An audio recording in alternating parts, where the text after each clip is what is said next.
Only I came to my husband's funeral, not our son, not our daughter, not a single grandchild. Just me, standing by his coffin while the cold wind whipped through the chapel courtyard, as if even the weather couldn't bear to stay. The funeral director looked uncomfortable, eyes flicking between the empty seats and my face. He cleared his throat once, then again. "Would you like us to wait a few more minutes, Mrs. Holloway?" "No," I said. "Start." George would have hated a delay. He was punctual even in his last days, taking pills by the clock, watching the evening news at 6 sharp, folding his slippers side by side before bed. A man of habit, a man of dignity, and now a man laid to rest alone. I sat in the front row, all 5 chairs around me empty. The pastor recited scripture without conviction. The flowers were too bright, the casket too polished. I couldn't stop thinking how George would have laughed at the fuss, and then glanced around, frowning, asking where the hell the kids were. Where were they? A message had come that morning. Our son, Peter, sent a one-liner. "Sorry, Mom, something came up, can't make it." No explanation. No call. I imagined him at his office, or more likely, on a golf course with clients, pretending not to feel the weight of the day, pretending his father's death was just a small event in a busy calendar. Our daughter, Celia, hadn't messaged at all. She'd left a voicemail 2 days earlier, breezy as a spring wind. "Mom, I really can't cancel my nail appointment, and you know how anxious I get with reschedules. Tell Dad I'll visit him next week." Next week. As if dead men wait. After the service, I walked alone behind the pallbearers. I didn't cry. Not because I wasn't grieving. I had been grieving for months. But because there's a kind of sorrow so deep it sits motionless inside you, like an anchor. And that day, I was already buried under it. The cemetery was nearly deserted. One old groundskeeper watched from a distance, hand resting on a spade. The coffin was lowered. The prayers whispered. Dust met wood. Wood met silence. I stood a while after the others left. My heels sunk slightly into the earth, and I felt the wind catch my coat. The headstone would be placed later. For now, a simple plaque with George's name. George Holloway, beloved husband, father, forgotten. The words stuck in my mind like a stone in the shoe. Forgotten. Back at home, the quiet roared. His recliner sat untouched, his slippers side by side. The TV remote where he last left it. I stared at it for a long time. Then I walked to the kitchen, opened a bottle of wine, a good one from the cabinet I always saved for guests, and poured a glass. I took out my phone and opened Instagram. I don't often scroll, but something told me to look. Celia's profile was public, of course. She had posted 2 hours ago, a picture of her and 3 girlfriends, drinks in hand, mid-laugh. Caption: Girls' brunch.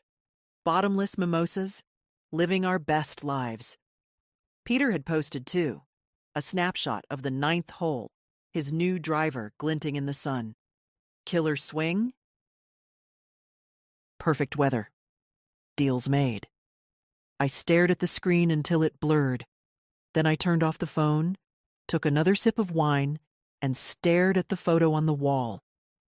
George and me on our 40th anniversary, standing beside the rose bushes he planted with his own hands.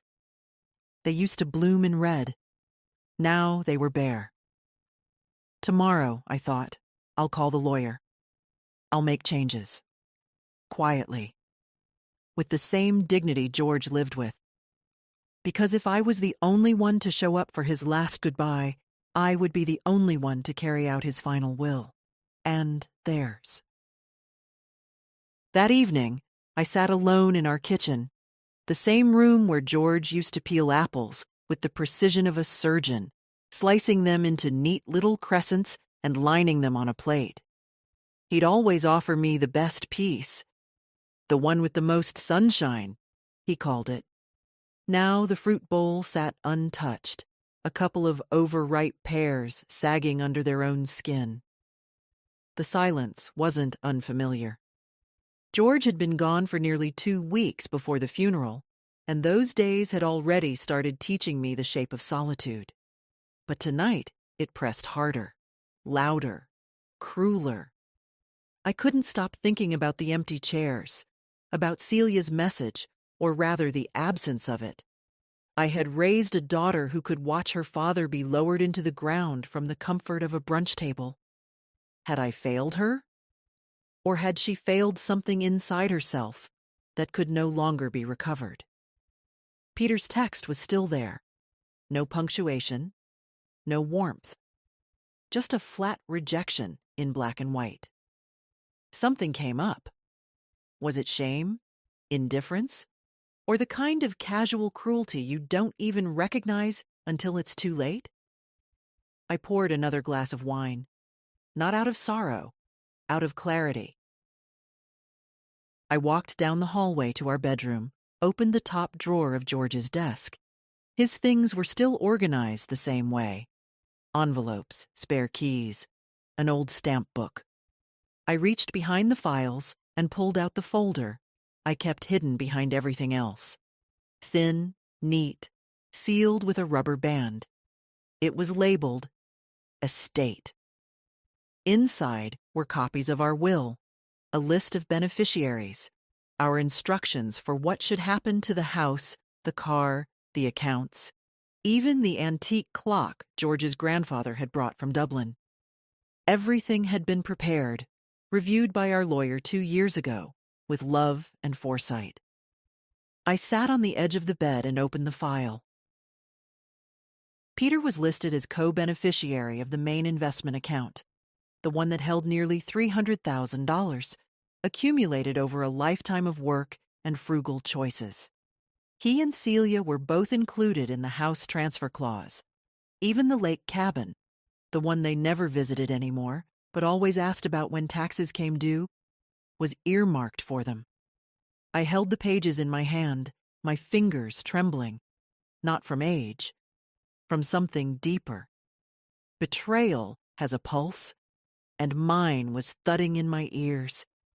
I rose and walked to the closet, pulling out a canvas storage bin. Inside were all the old photos, family reunions, birthdays, holidays, George holding the kids when they were small, me on the porch, laughing, Celia tugging at my sleeve, Peter asleep in George's lap, a book fallen open across his chest. We were once a family, and maybe I had been too naive to see how far that family had drifted. Maybe love doesn't erode in a storm. Maybe it fades like wallpaper in the sun, quietly, until one day you no longer recognize the pattern. I picked up a photo of George and Peter fishing. Peter must have been 12. George had his arm around him, pointing at something in the water, his smile full and soft. That man had deserved more than an empty chapel. I put the photo down. Then I picked up the phone. It was nearly midnight, but I didn't care. I called Thomas Fields, our lawyer. It went to voicemail, as expected. I left a message anyway. Thomas, it's May Holloway. I need to revise my will. Urgently. Call me in the morning. I ended the call and stood for a long moment by the window. The moonlight touched the top of the rose bushes outside. They had withered since George passed, not from neglect, but as if in sympathy. I knew I should prune them, give them room to bloom again, but not tonight. Tonight, I let the old petals fall. Tomorrow, I would begin cutting out what no longer belonged.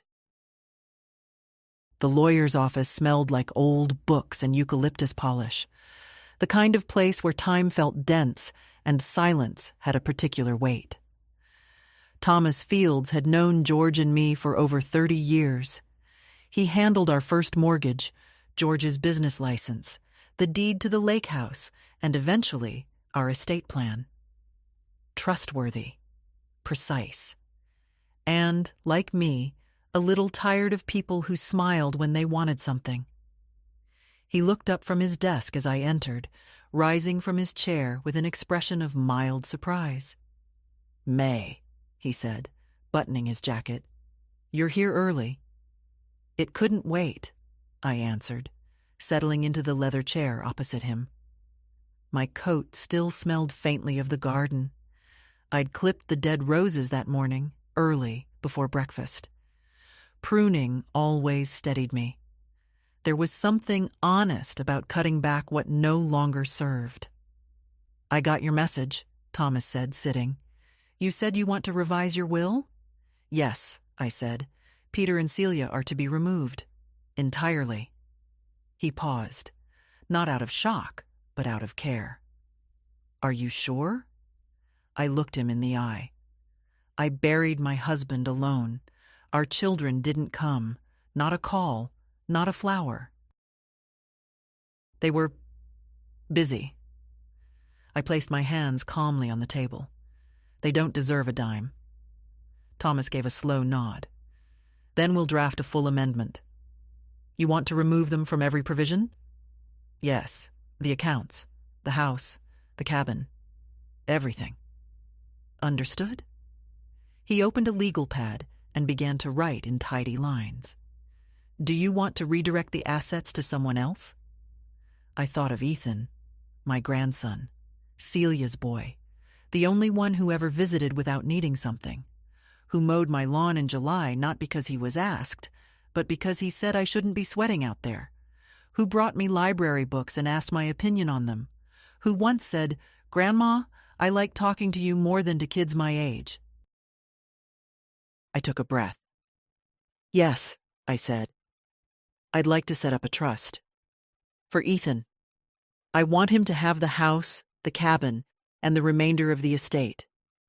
I want it structured carefully, protected from his parents' reach." "That can be arranged," Thomas said, with the kind of dry professionalism I appreciated. "We'll create an irrevocable trust in Ethan's name. He won't have full access until he's 30, unless for education or medical expenses. Does that sound acceptable?" "It sounds perfect." We spent the next hour reviewing details. Paper after paper, clause after clause. I didn't flinch. When you've buried your husband with your own hands and stood beside an open grave without a child in sight, a stack of legal documents doesn't scare you. Nothing trivial can reach you after that. As we neared the end, Thomas looked up from his desk again. "May, I have to say, this isn't something many people your age do so cleanly. Most want to forgive, to keep the peace." "I've kept the peace for 80 years, I said quietly, "and it buried me long before it buried George." He didn't ask any more questions. By the time I left the office, the sun was just beginning to stretch across the sidewalk. I stood outside a moment, letting the October air hit my face. I wasn't sad. I wasn't angry anymore either. I was simply done. Done waiting for my children to be people they never intended to become. Done mistaking duty for love. Done writing checks with my heart and expecting anything in return but silence. My footsteps echoed as I walked back to my car. The leather seat felt warmer than usual. I sat there for a moment, hands on the wheel, watching people bustle by on the street. A woman passed with her daughter, holding hands, sharing a laugh. I didn't envy them. I just noted the scene.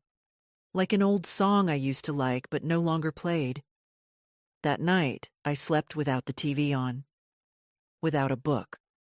Without George's old sweater folded beside me like it had been since the hospital. The silence was still there, but it didn't hurt.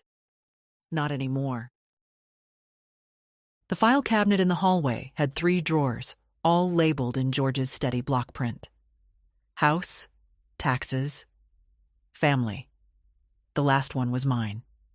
I opened it slowly, the metal groaning a little, as if reluctant to give up its ghosts. Inside, folders upon folders, receipts, copies of checks, letters from banks, old Christmas cards tucked in between loan agreements. I had kept everything, not out of obsession, but because I believed in clarity. Paper doesn't lie, and that drawer had enough truth to light a forest fire. I sat down at the kitchen table, set the folder labeled Peter, Education and Business to one side, and opened Celia, Home and Lifestyle. The handwriting was mine. Neater years ago, still legible now. I started reading. A $15,000 check dated 2003. Celia's wedding. It's a small ceremony, Mom. We just want a nice venue. That venue had chandeliers and lobster rolls and a string quartet. A $7,800 transfer, 2007. The roof's leaking, Mom. The baby's crib got soaked. I paid it within an hour. $12,000 in 2011. New braces for Ethan. $5,000 in 2013. He wants to go to summer robotics camp. It's a big deal, Mom. A year later, when Celia called crying because her husband had been laid off, I sent another $20,000. No questions asked. You always save us, she whispered on the phone. We don't know what we'd do without you. I believed her. Peter's folder was thicker. $25,000. Seed money for a sure-thing startup that fizzled out in under 6 months. George warned me not to send it. I sent it anyway. A used car, a down payment, 3 semesters of grad school. I paid for hospital bills when his second daughter was born, and insurance when the first broke her arm. When Peter fell behind on taxes, I wrote a check and told no one. Looking at it all now, line after line, I wondered when exactly I had turned into their safety net. Or maybe it had always been that way, and I was just too willing to be wrapped around their falls. Not once did they ever refuse my help. But they had refused to come say goodbye to their father, and that was not something paper could fix. I put the files back into the cabinet, except one. I kept the envelope marked Ethan. Inside was a note he had written when he was 11, sloppy pencil, folded in half. Grandma May, thank you for teaching me to make pancakes. I think you are very wise and funny. One day I will take care of you like you take care of me. I held the paper for a long time. He was 19 now. I didn't know if he remembered writing that letter, or if it still meant anything to him. But I did. I had meant to be fair, to divide things equally. That's what people say, don't they? Be fair. Don't play favorites. But what if fairness wasn't sameness? What if fairness meant giving your legacy to the one person who saw you, not as a bank, but as a human being?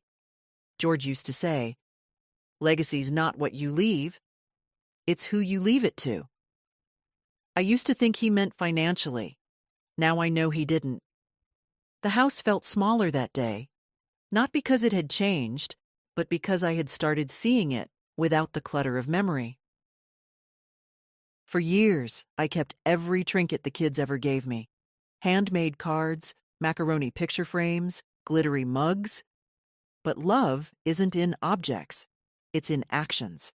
And lately, their actions had all said the same thing. You are useful, not valuable. That afternoon, I packed up 3 cardboard boxes with the kids' old gifts. Not to throw away, not yet. Just to make space. Space for something else to grow. That night, I didn't drink wine. I didn't need courage anymore. I made tea. Real tea, the kind George liked. Loose leaves in a proper pot, steeped just right. I carried it to the living room and sat in the quiet, legs tucked under me, the smell of bergamot soft in the air. And for the first time in a long while, I felt the beginning of peace. The call came just after noon, a voice I hadn't heard in months. Soft, almost tentative. "Grandma?" "Ethan." I closed the ledger in front of me. I'd been reviewing the utility bills, preparing to close out some services on the lake cabin, the one Peter never used but always called an asset. It wasn't an asset anymore. Not to him. "Hello, darling," I said, careful to keep my voice steady. "Everything all right?" A pause. Then, I heard about Grandpa. I'm sorry I didn't call sooner." I waited. Not because I wanted to punish him, but because I needed to hear whether the next words were genuine. "I didn't know he passed until 2 days ago," Ethan said quickly. "Mom never told me. She said he was sick, but not that he was gone." I sat very still. "He passed almost 3 weeks ago, Ethan." "I know," he whispered. "I'm sorry." For a moment, neither of us spoke. I heard something in his silence. Not guilt, exactly, but grief. The real kind. The kind you can't fake. "I wanted to come see you," he added. "If that's okay." I exhaled. Of course it's okay. He arrived an hour later, taller than I remembered, a little unshaven, smelling faintly of clean laundry and stress. He hugged me the way young people do when they're not sure if they're still welcome. One arm, slightly unsure, then all in once they realize you don't pull away. I didn't pull away. We sat in the living room. I poured him lemonade, and he looked around like the house was both familiar and different. That's how grief feels, I suppose. You recognize everything, but it no longer belongs to the same world. "I missed his funeral," he said, "and I'll never forgive myself for that." "You weren't the one who chose to miss it," I said gently. He looked at me then. Really looked. "Did Mom really not come?" I nodded once.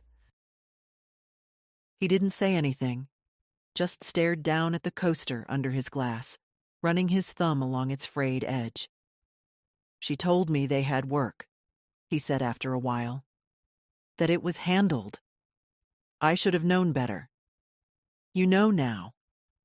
I want to do something," he said, sitting up straighter. "For him. For you. Anything." "You're doing it," I said. "You're here." He looked unconvinced. I hesitated, then rose and returned with a manila envelope. Inside were the trust papers, unsigned, unfiled, but real. I hadn't brought them to the bank yet. I wanted to see Ethan's face first. I handed the folder to him. He opened it, brows furrowing, read the first few lines, then looked at me, alarmed. "Grandma." "What is this?" "My plan," I said simply. "This is everything. The house, the cabin, even the savings accounts." "Yes. But why me?" His voice cracked. "Why not Mom or Uncle Peter?" I could have said many things. I could have talked about their absence, their cruelty, their parties and excuses. But I chose a different truth. "Because you're the only one who came back without being called." He stared at the papers, then set them down gently, as if afraid to break something. "I don't know what to say," he murmured. "You don't have to say anything. Just remember who you are. And remember what love looks like when it's real." His eyes were wet now. He wiped them with his sleeve, like he used to when he was a boy and didn't want anyone to see he was crying. We sat there for a long time, not speaking, just being. The way George and I used to sit in the evenings, two people who didn't need to fill the air with sound to feel close. As he was leaving, Ethan turned to me at the door. "If I come over next weekend, could we make pancakes again?" I smiled, full and soft, for the first time in days. "We'll even use the good syrup." Celia showed up the next morning. I knew she would. Not because she missed me, not because she needed comfort, but because I had stopped answering her messages. She arrived without warning, the tires of her black SUV crunching the gravel too fast, like she was late for something more important. She didn't knock, just walked in, like she always used to, like the house still belonged to her in some invisible way. "Mom," she said, dropping her oversized handbag on the hall table. "I've been trying to reach you." I didn't get up. I was folding laundry, slowly, deliberately, matching socks like it was the most important task in the world. "I've been busy," I said. She scoffed softly. "Busy with what?" I didn't answer. She walked into the kitchen, poured herself a glass of water without asking, and leaned against the counter like she owned the walls. "So," she said. "Is it true?" I looked at her. "What are you referring to?" She tapped her nails against the glass. "Ethan said you're changing your will." I finished folding a shirt and placed it neatly in the basket. "I am." "To exclude Peter and me?" "Yes." Celia laughed, short, bitter. "Are you serious? After everything we've done for you?" "Everything you've done?" I looked up at her now, folding done, hands still. "You didn't come to your father's funeral, Celia. You didn't send flowers. You didn't call. You didn't even ask." "I had an appointment." "Yes," I cut her off. "Your nails, and then brunch. I saw the photos." She blinked, but didn't deny it. "You want to talk about what you've done for me?" I continued. "You sent me grocery lists, bills, school payments, mortgage requests, and I paid them, quietly, without asking for anything." "That's what family does," she snapped. "Helps each other." "No," I said softly. "That's what mothers do, and I did. For years." She fell silent. "Your father built this home with his bare hands. He didn't have much, but he had pride. He taught you that respect is measured in actions, not words. And you couldn't give him 2 hours for a goodbye." "That's not fair." "Isn't it?" She stared at the floor. "So you're really cutting us out, just like that?" "No," I said. "Not just like that. I spent the last 20 years giving without receiving. I buried my husband alone. I sat beside his grave and waited for my children. They never came. That's not just like that. That's a lifetime." She folded her arms, trying to appear composed, but her mouth was tight. "You're punishing us." "No, Celia. I'm freeing myself." "And giving everything to Ethan?" I said nothing. She laughed again, this time higher pitched. "He's a kid. What does he know about responsibility? He knows how to show up." The silence that followed was thick. I thought she might cry. I thought she might shout. Instead, she picked up her bag. "Well," she said, adjusting her sunglasses, "I hope this makes you feel powerful." "No," I said calmly. "It makes me feel peaceful." She left without another word.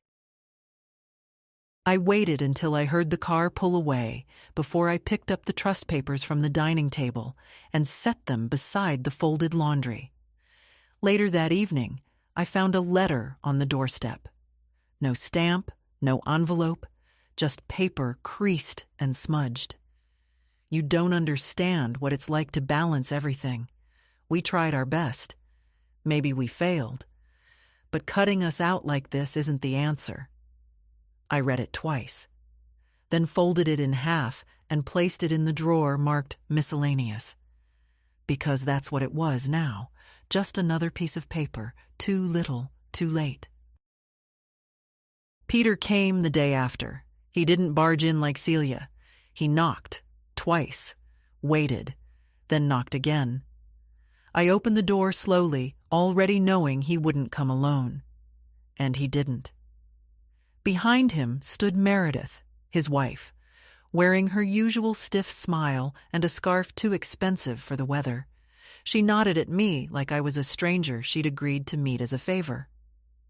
"Mom," Peter said, his voice calm, rehearsed. "Can we come in?" I stepped aside. He looked around the house like someone walking through a museum of a life they no longer recognized. I led them to the sitting room. They didn't take off their coats. "I heard from Celia," he began, "and from Ethan." "I imagine you did." He cleared his throat. "I think there's been some confusion."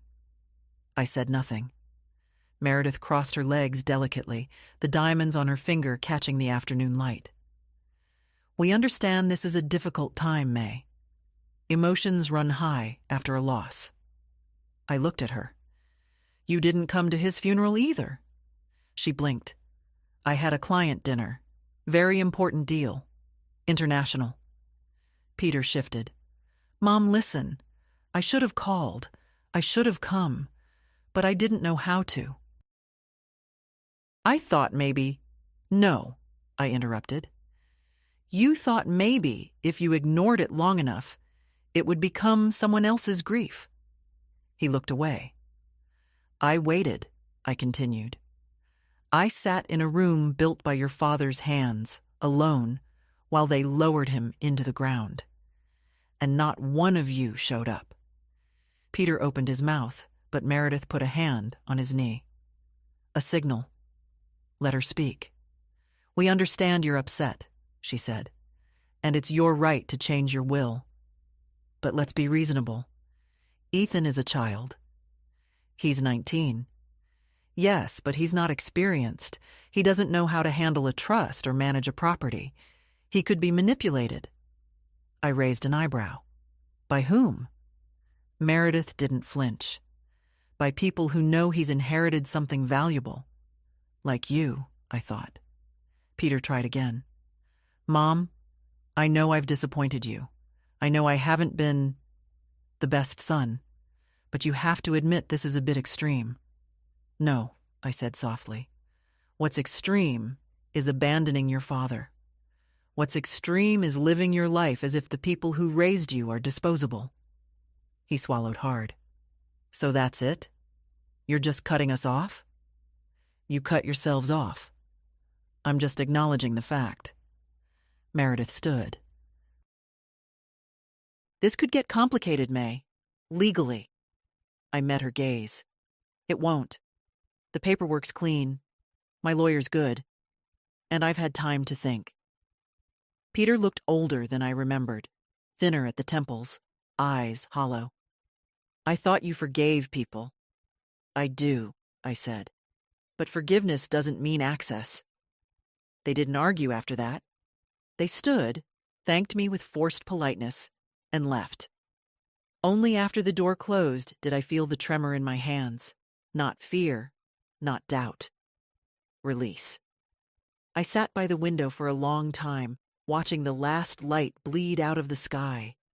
The roses were almost bare now. Winter was close. George would have said, "They'll bloom again." And they would. But not for everyone. The bank smelled like lemon cleaner and quiet power. The kind of place where old money moved slowly and nobody raised their voice. I hadn't been inside in nearly a year, but they remembered me. "Mrs. Holloway," the receptionist said, standing immediately. "Mr. Jansen will be right with you." I nodded politely and waited by the tall windows overlooking Main Street. Outside, people moved through their errands, heads down, busy. Inside, the world felt still, like something important was always just about to happen. Mr. Jansen, Richard, came out a minute later, as sharp as ever in his tailored suit. He looked like someone who'd never spilled coffee in his life. "May," he greeted warmly, shaking my hand. "I was surprised by your message." "Good," I said. "Surprise is good." He smiled, unsure, and led me to his office. Glass walls, a walnut desk, a single framed photo of his dog. George would have liked that. One honest face in a room full of finance.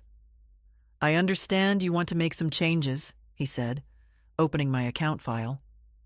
"I already made them," I replied. "I'm here to ensure they're carried through without delay." He looked over the notes, eyebrows lifting as he read. "You've revoked all linked transfers, removed Peter and Celia as beneficiaries, set up an irrevocable trust in Ethan's name. That's a significant shift." "I'm a significant woman," I said. He chuckled. "Yes, you are." I leaned forward slightly. "I want safeguards, Richard. Ironclad. No appeals. No family representatives twisting his arm 5 years from now when they realize what they lost. We can structure the trust to prevent that. The disbursements will be controlled, contingent on educational use, housing, or healthcare until he's 30. After that, full access, but still protected. Would you like a co-trustee?" "No," I said. "Ethan can have a financial advisor if he wants one, but the decisions are his. I trust him more than I trust lawyers." That wasn't a slight against Richard. Just a truth. He adjusted his glasses. "You understand this can't be undone easily." "I don't want it undone. We went through everything. Signatures, dates, final confirmations. It felt like building something. Not a house, not a business. Something quieter, stronger. A boundary that wouldn't bend with guilt or grow soft with time." Before I left, Richard folded his hands on the desk. "May, if I may ask, and you can absolutely tell me it's none of my business, but are you doing this out of anger?" I considered the question. "No," I said. "I'm doing it out of clarity." He nodded slowly. "That's rare."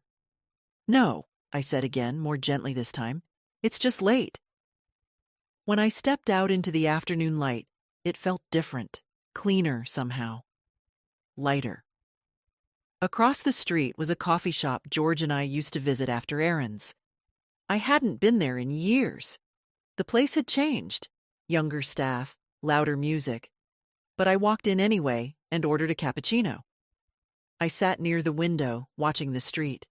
A woman in her 30s walked by, pushing a stroller, her coat flapping open in the wind.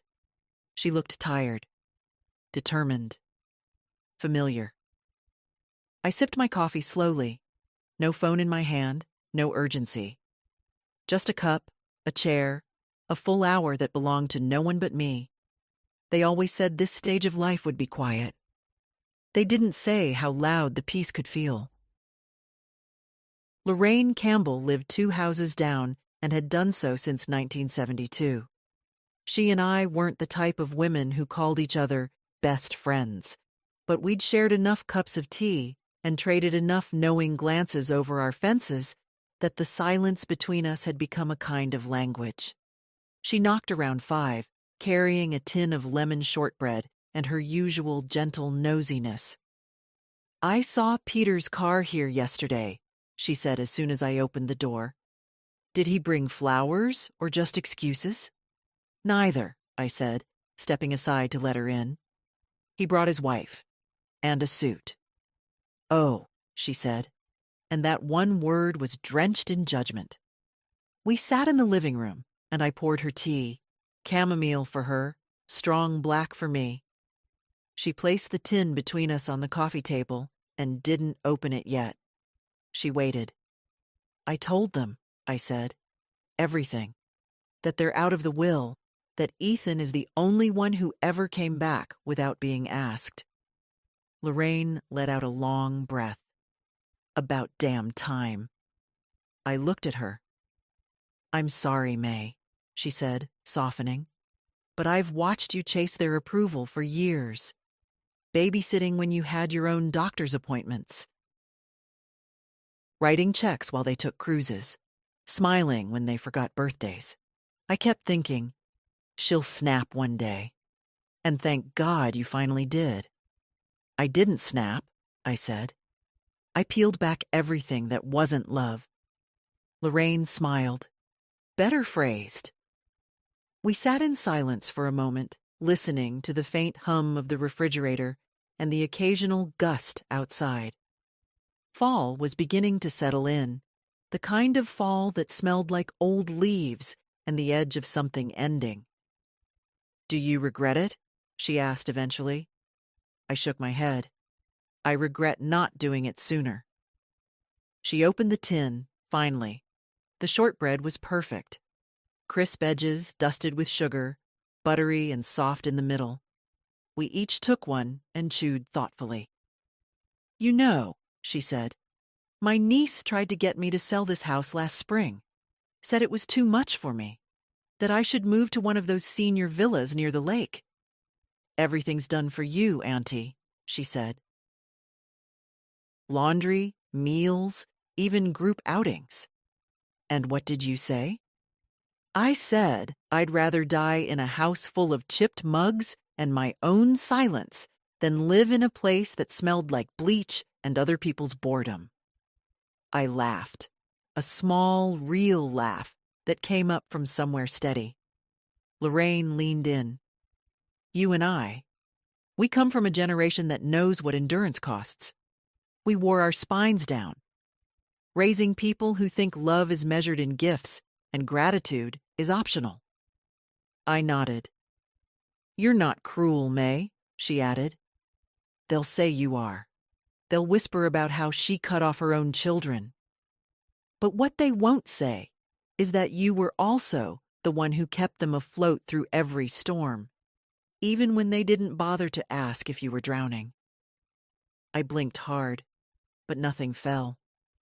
We talked for another hour about her garden, the state of the neighborhood, the squirrels chewing on her gutter again. When she left, I hugged her longer than usual. That night, I didn't turn on the television. I pulled out an old letter George had written to me during his first business trip, tucked into a drawer I hadn't opened in years. "May, this house is never empty with you in it. You are the roof, the floorboards, and the lock on the door. Even when it feels like no one sees you, I do." I read it 3 times before sliding it back into the envelope. The house was quiet, but not empty. Not anymore. It started with a walk, a simple, unremarkable act. But for me, it was the first one taken without a reason tied to someone else. Not to fetch prescriptions. Not to bring a casserole. Not to return a dish I didn't ask to borrow. I just wanted to walk. The morning was brisk, not cold, the kind of air that sharpened your lungs but didn't bite your skin.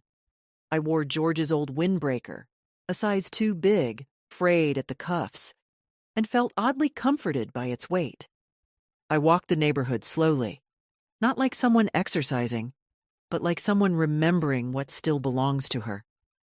The Mapletons' house still had the same blue shutters.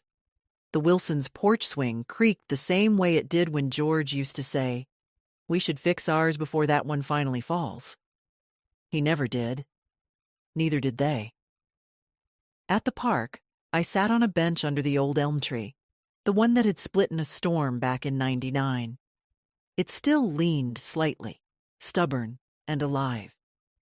Across the path, 2 young mothers pushed strollers, chatting about sleep training and preschools. They didn't glance at me, and I didn't mind. I wasn't part of their world anymore. I didn't want to be. A woman sat down on the other end of my bench, maybe in her 40s. She had that tired but functioning look I remembered from my own middle years. The kind of woman who makes 5 lists a day but forgets what she walked into the room for.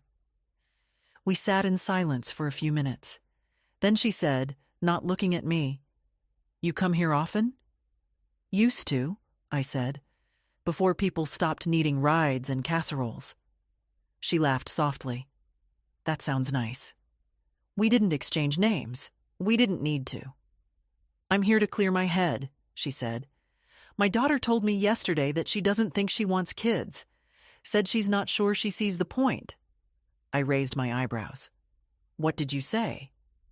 I told her I didn't see the point of her 5 tattoos, but I managed to keep that to myself.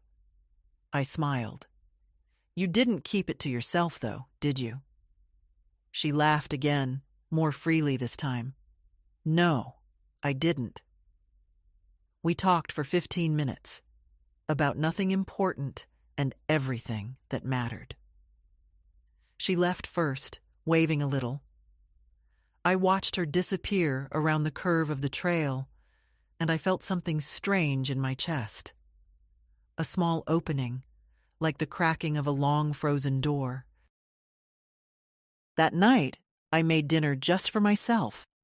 Not quick food, not leftovers. A full meal. I set the table, used the good dishes, lit a candle. I played the radio softly in the background. The same station George liked, even if they talked more than they played music now. And I ate in silence.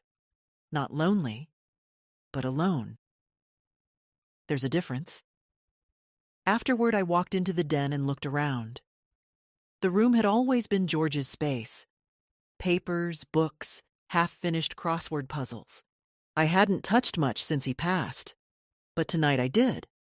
I dusted, opened the windows, aired it out. Then I sat at his desk and wrote a letter to myself. Just a few lines. You are not invisible. You are not a burden. You are not required to earn peace through exhaustion. I folded the paper and tucked it into the drawer beside his last crossword. Half done. The answer to 14 down, still blank. The clue was end of one chapter, start of another. I didn't need to know the answer. I was already living it. The envelope had his handwriting. I recognized it instantly. Slightly tilted. Careful block letters with uneven spacing. Ethan had always pressed too hard with his pen, as if the words wouldn't count unless they left a dent. It arrived 3 days after our conversation, tucked between a credit card offer and a grocery flyer. I brought it inside, set it on the kitchen counter, and stared at it while my kettle boiled. I didn't open it right away. I let it sit there, the way I used to let my birthday card sit unopened on the mantel until after dinner, prolonging the mystery. When the tea was ready, I sat down and opened the envelope. Dear Grandma, I wanted to write this instead of texting. I know I could have just said it last time I saw you, but I was still trying to find the right words. And now, after thinking about it for a few days, I don't think there are perfect words. So here are the honest ones. Thank you.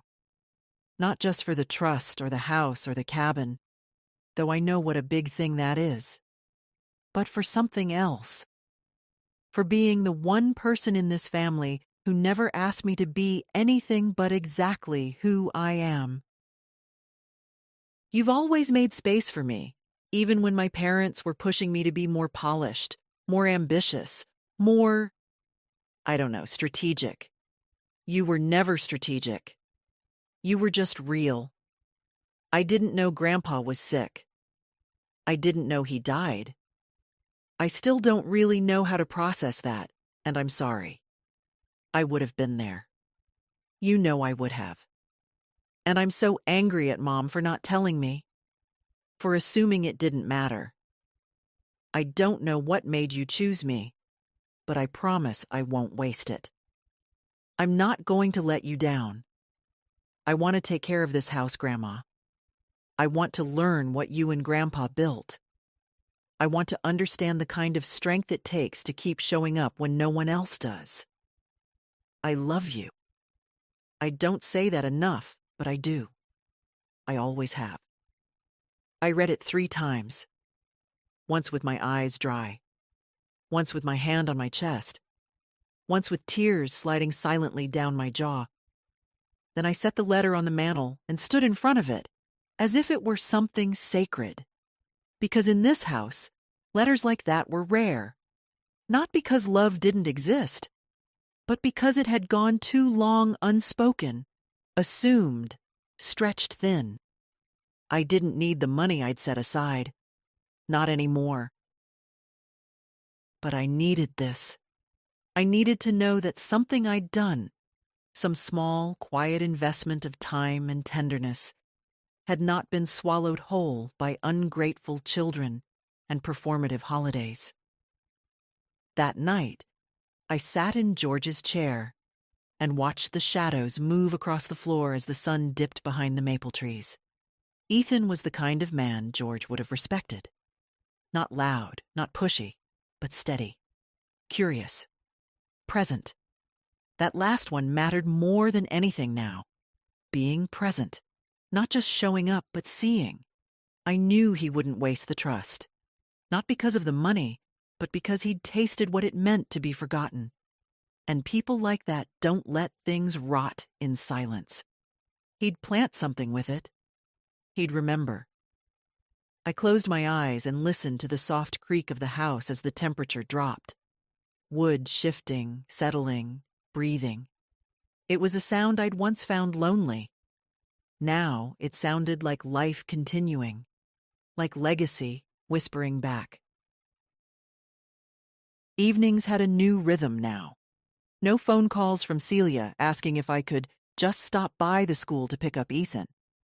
Not because she needed me, but because her yoga class overran. No messages from Peter wondering if I'd mind covering a surprise car repair. Never urgent enough to justify the panic, but always just enough to apply pressure.